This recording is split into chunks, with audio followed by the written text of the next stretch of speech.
LLB entrance കോച്ചിങ്ങിൻ്റെ നമ്മുടെ ആദ്യത്തെ ക്ലാസ്സാണ് നമ്മൾ ഇന്ന് എടുക്കുന്നത്. അപ്പോൾ നമ്മൾ ആദ്യത്തെ സബ്ജക്റ്റായിട്ട് നിങ്ങൾക്ക് ചൂസ് ചെയ്തിരിക്കുന്നത് ഇന്ത്യൻ പീനൽ കോഡാണ്. ഓക്കെ, നമ്മളിപ്പം സ്വന്തമായിട്ട് പഠിച്ചു തുടങ്ങുമ്പോൾ നമ്മളെപ്പോഴും ആദ്യമേ പഠിക്കാൻ ശ്രമിക്കുന്നതും ഇന്ത്യൻ പീനൽ കോഡാണ്. കാരണം കോൺസ്റ്റിറ്റ്യൂഷൻ നമുക്ക് കുറേയൊക്കെ സ്വന്തമായിട്ട് പഠിക്കാൻ സാധിക്കുന്ന ഒരു സബ്ജക്റ്റാണ്. പക്ഷേ ഇന്ത്യൻ പീനൽ കോഡിൻ്റെയൊക്കെ ഏത് ഭാഗം എവിടുന്ന് പഠിക്കണം എന്നൊന്നും നമുക്കൊരു ധാരണയില്ല. അപ്പോൾ എക്സാമിന് ചോദിക്കുന്ന പ്രിഡോമിനൻ്റ് ആയിട്ടുള്ള ലോ സബ്ജക്റ്റുകൾ രണ്ടാണ്. ഒന്ന് ഇന്ത്യൻ പീനൽ കോഡ്, രണ്ട് കോൺട്രാക്ട്. കോൺസ്റ്റിറ്റ്യൂഷൻ ആദ്യമേ ഉണ്ട്. കോൺസ്റ്റിറ്റ്യൂഷൻ കഴിഞ്ഞ് കഴിഞ്ഞാൽ പിന്നെ ഏറ്റവും കൂടുതൽ ചോദിക്കാൻ സാധ്യതയുള്ള പോർഷൻസ് എന്ന് പറയുന്നത് ഇന്ത്യൻ പീനൽ കോഡും അതുപോലെ തന്നെ കോൺട്രാക്റ്റിൽ നിന്നുമാണ്. അപ്പോൾ നമുക്ക് ഇന്ത്യൻ പീനൽ കോഡാണ് നമ്മളിന്ന് ഡീൽ ചെയ്യാൻ പോകുന്ന ആദ്യത്തെ സബ്ജക്റ്റ്. നമ്മൾ ഇന്ത്യൻ പീനൽ കോഡ് കുറേശ്ശെ പഠിച്ചതിന് ശേഷം നമ്മൾ കോൺട്രാക്റ്റിലേക്ക് നീങ്ങും.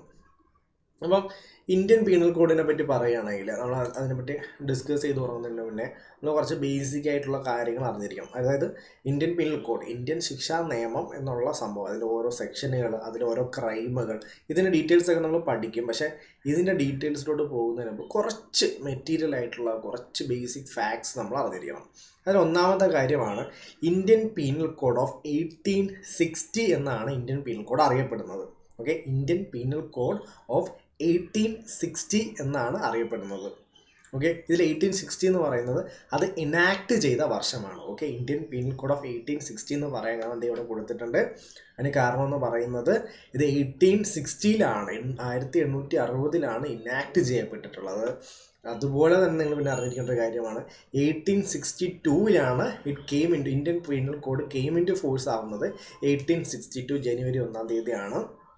പക്ഷേ അത് അത്ര ഇമ്പോർട്ടൻ്റ് ആയിട്ടുള്ള ഫാക്റ്റ് അല്ല, അതങ്ങനെ ചോദിക്കാറില്ല. എന്നാണ് എനാക്ട് ചെയ്തത്, ഒരു ആക്ട് എന്നാണ് എനാക്ട് ചെയ്യപ്പെട്ടത്, ഒരു ലെജിസ്ലേച്ചർ എന്നാണ് എനാക്ട് ചെയ്യപ്പെട്ടതെന്നുള്ള ചോദ്യമാണ് ഏറ്റവും ഇമ്പോർട്ടൻ്റ് ആയിട്ടുള്ള ചോദ്യം എന്ന് പറയുന്നത്.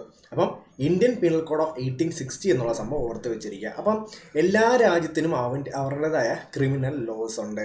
ഇന്ത്യയുടെ മേജറായിട്ടുള്ള ക്രിമിനൽ ലെജിസ്ലേച്ചറിൽ ഇമ്പോർട്ടൻ്റ് ആയിട്ടുള്ളവയാണ് ഇന്ത്യൻ പീനൽ കോഡ് ഓഫ് 1860, അതുപോലെ ഇന്ത്യൻ എവിഡൻസ് ആക്ട് ഓഫ് 1872, അതുപോലെ തന്നെ the code of criminal procedure, അതായത് CRPC ഓഫ് 1973. നിങ്ങൾ എക്സാമിന് വേണ്ടിയിട്ട് നിങ്ങളുടെ എക്സാം ബേസിസിൽ നിങ്ങൾ അറിഞ്ഞിരിക്കേണ്ട ഇമ്പോർട്ടൻ്റ് ആയിട്ടുള്ള ലെജിസ്ലേഷൻസ് ഇത് മൂന്നുമാണ്: Indian penal code 1860, Indian evidence act of 1872 and code of criminal procedure of 1973. പിന്നീട് ചുമ്മാ ജസ്റ്റ് ഇങ്ങനെ പറയാൻ വേണ്ടി അറിഞ്ഞു വെച്ചിരിക്കേണ്ട ഒരു രണ്ടെണ്ണം പറയാം. ചുമ്മാ എന്തായാലും ഇങ്ങനെ പറയുമ്പോൾ പറയണമല്ലോ എന്നാലേക്ക് വേണ്ടി പറയാം. NDPS ആക്ട് ഉണ്ട്, അതായത് narcotic drugs and psychotropic substance act ഉണ്ട്, 1985 എനാക്ട് ചെയ്യപ്പെട്ടത്. അത് NDPS ആക്ട് എന്ന് നമ്മൾ പറയും. അതുപോലെ prevention of corruptions act of 1988. ഇങ്ങനെ കുറേ ആക്ട് ലെജിസ്ലേച്ചർ ഉണ്ട്. നിങ്ങളുടെ പർപ്പസിന് ഇമ്പോർട്ടൻ്റ് ആയിട്ട് നേരത്തെ പറഞ്ഞ മൂന്നെണ്ണേ പഠിക്കേണ്ടുള്ളൂ: CRPC, IPC and Indian evidence act. അടുത്തായിട്ട് നമ്മൾ ഈ ഇന്ത്യൻ പീനൽ കോഡിനെ പറ്റി പറയുമ്പോൾ, അല്ലെങ്കിൽ ഇന്ത്യൻ പീനൽ കോഡിലെ ഒഫൻസുകളെയൊക്കെ പറ്റി പഠിക്കും.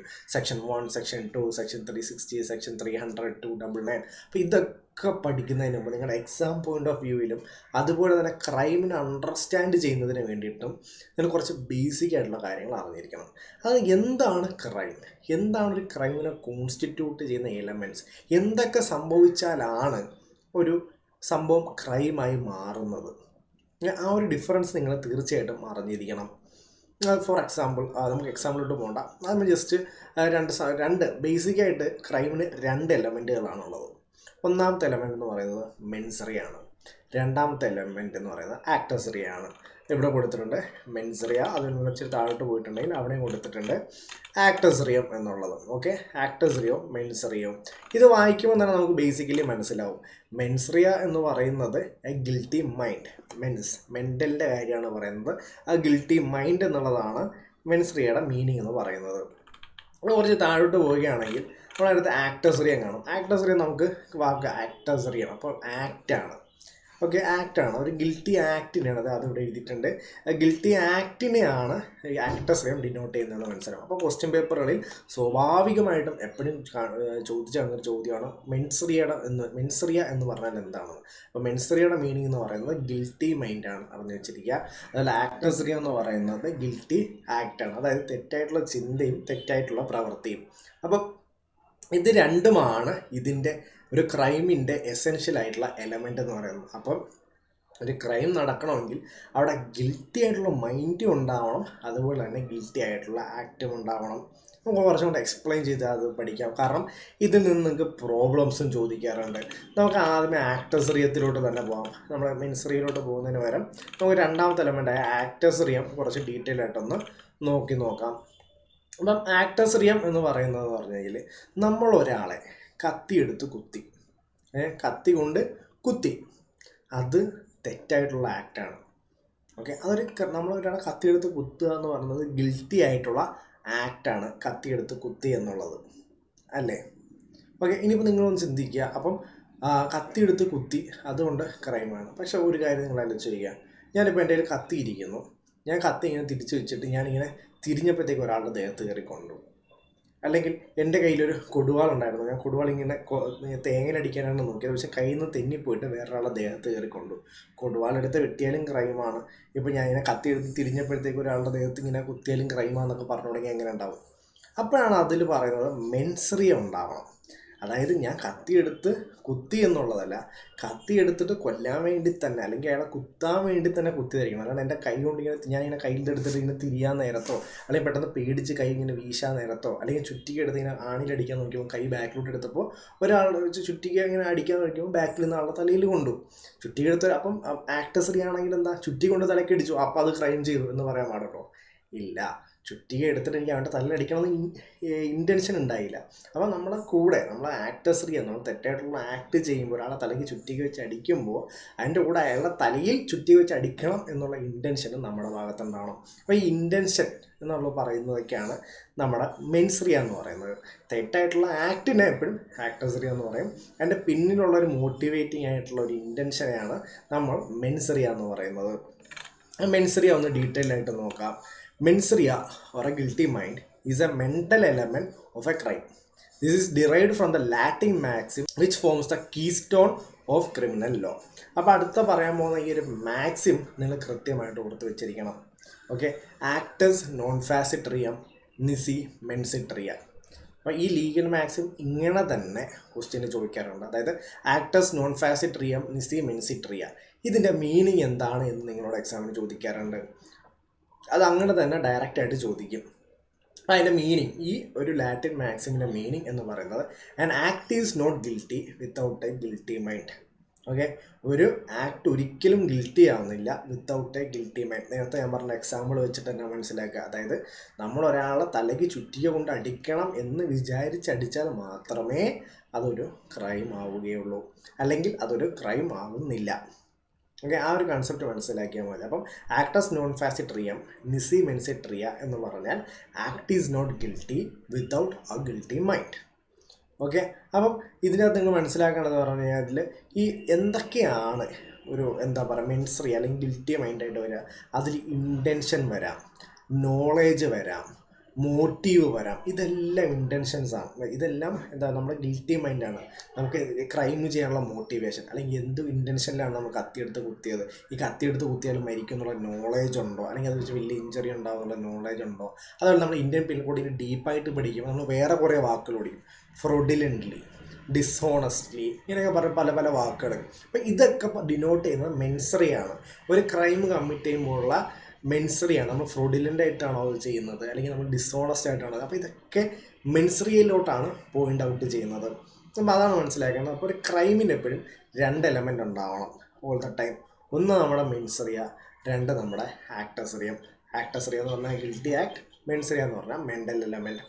നമ്മൾ അതിൻ്റെ താഴോട്ട് പോകുമ്പോൾ ഇനി ആക്ടസറിയം കുറച്ച് ഡീറ്റെയിൽഡ് ആയിട്ട് നമുക്ക് നോക്കാം. അപ്പോൾ മെൻസറിയ ഒന്ന് ഡീറ്റെയിൽഡ് ആയിട്ട് നോക്കിയപ്പോൾ നമുക്ക് മനസ്സിലായി ഇൻറ്റൻഷൻ, ഗിൽറ്റി മൈൻഡിൻ്റെ കൂടെ വരുന്ന കാര്യങ്ങളാണ് ഇൻറ്റൻഷൻ, നോളേജ്, മോട്ടീവ്, ഡിസോണസ്റ്റ്ലി, ഫ്രോഡിലൻ്റ്ലി. ഇങ്ങനത്തെ എന്ത് വികാരപരമായിട്ടുള്ള അല്ലെങ്കിൽ നമ്മുടെ ആവശ്യബോധം, ഈ ക്രൈം കമ്മിറ്റുള്ള ആവശ്യബോധം എന്താണോ ഇതെല്ലാം ഒരു ഗിൽറ്റി മൈൻഡിലേക്ക് വരുത്തുന്നു എന്നുള്ള സംഭവം നമ്മൾ പഠിച്ചു. ഇനി ആക്ടേഴ്സിനെയും കുറച്ച് സീരിയസ് ആയിട്ട് നമുക്ക് നോക്കാം. Having a criminal thought or intent alone is not enough. നമുക്കൊരു ക്രിമിനൽ ചിന്തയുണ്ടെന്നും പറഞ്ഞുകൊണ്ട് നമ്മളൊരു ക്രൈം കമ്മിറ്റ് ചെയ്തതായിട്ട് കണക്കാക്കാൻ സാധിക്കുമോ? ഇല്ല.